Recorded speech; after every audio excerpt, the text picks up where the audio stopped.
السلام علیکم ورحمۃ اللہ وبرکاتہ۔ سامعین کرام، آج ہم آپ کے سامنے جس ٹاپک کو لے کر آ رہے ہیں وہ ہے امانت داری۔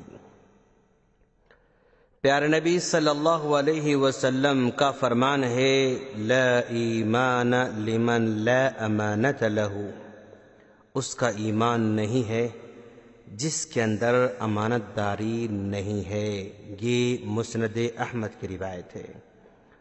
امانت کے کئی مفہوم بتائے گئے ہیں، کئی مطلب بتائے گئے ہیں۔ نمبر ایک تو وہ چیز امانت ہے جو کسی نے کسی کے پاس بطور حفاظت رکھی ہو۔ امانت رکھنے والا جب بھی طلب کرے اسے اس کی وہ چیز واپس کر دی جائے، یہ امانت ہے، اور واپس نہ کرنا خیانت ہے۔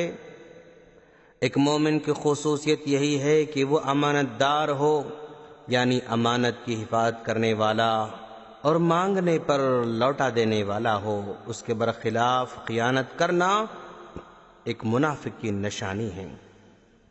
امانت کا دوسرا مطلب عہدہ و منصب ایسے لوگوں کو دینا جو اس کے قابل ہوں۔ محض پارٹی بازی، وفاداری یا رشوت کے نتیجے میں اور رشتہ داری کے نتیجے میں عہدوں کی تقسیم کرنا، یہ خیانت ہے۔ آج کل کی حکومتوں میں یہ خیانت بہت زیادہ عام ہے۔ قرآن کریم کی اس آیت میں یہی حکم ہے کہ عہدے اس کے قابل لوگوں کو ہی دیے جائیں۔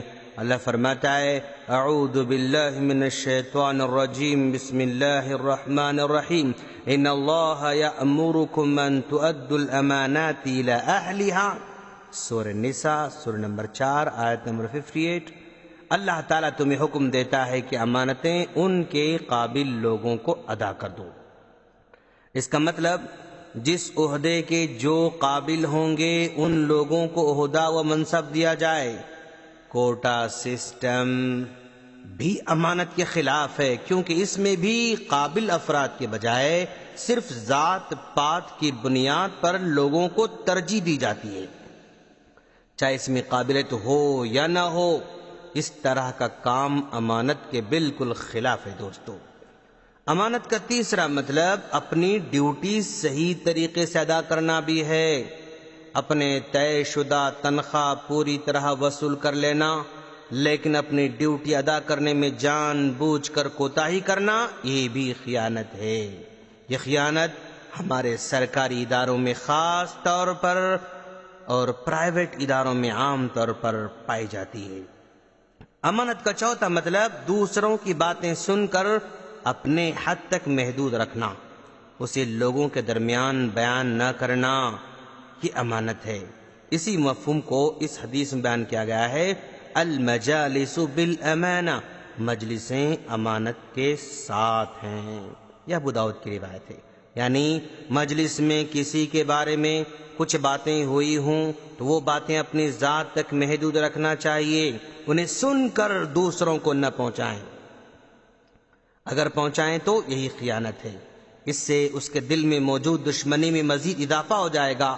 ایک حدیث میں اس مفہوم کو ان الفاظ میں بیان کیا گیا ہے، اذا حدث الرجل بالحدیث ثم التفت فہی امانہ، جب آدمی کوئی بات کر کے مڑ کر دیکھے کہ کسی نے سنی تو نہیں تو وہ بات امانت ہے۔ یہ ابو داؤد کی روایت ہے، یعنی بات کرنے کے بعد اس کا مڑ کر دیکھنا یہ اس بات کے قائم مقام ہے کہ وہ یہ کہہ رہا ہے، یہ بات میرے حوالے سے کسی کے سامنے نہ کرنا، یہ تیرے پاس میری بات امانت ہے۔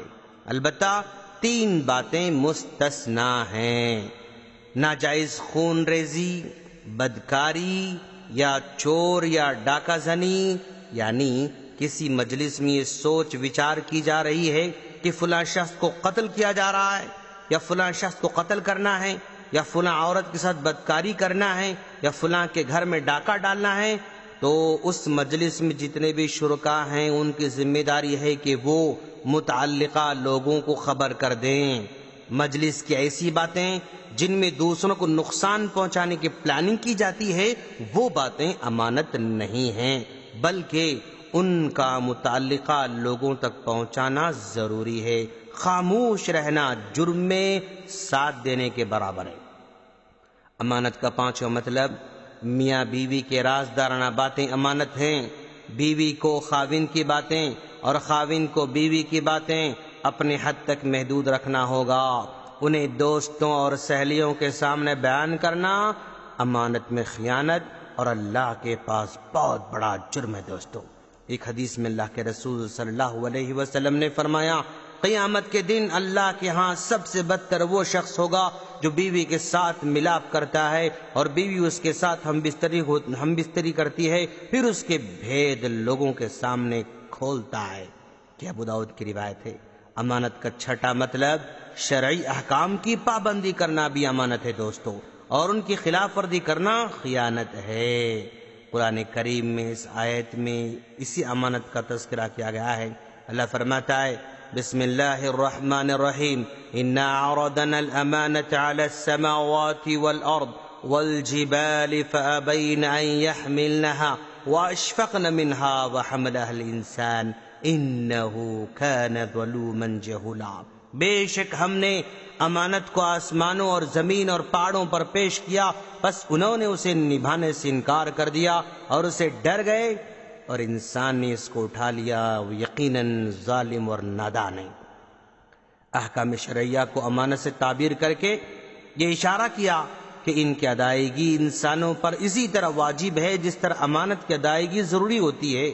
خلاصہ کلام یہ ہے دوستو، امانت مال کے ساتھ ساتھ عہدہ اور منصب کو صحیح لوگوں کو دینا بھی امانت ہے، اپنی ڈیوٹی کو صحیح طور پر انجام دینا بھی امانت ہے، دوسروں کے راز کو راز میں رکھنا بھی امانت ہے، میاں بیوی کی رازدارانہ باتیں بھی امانت ہیں، شریعت کے احکام کی پابندی بھی امانت ہے۔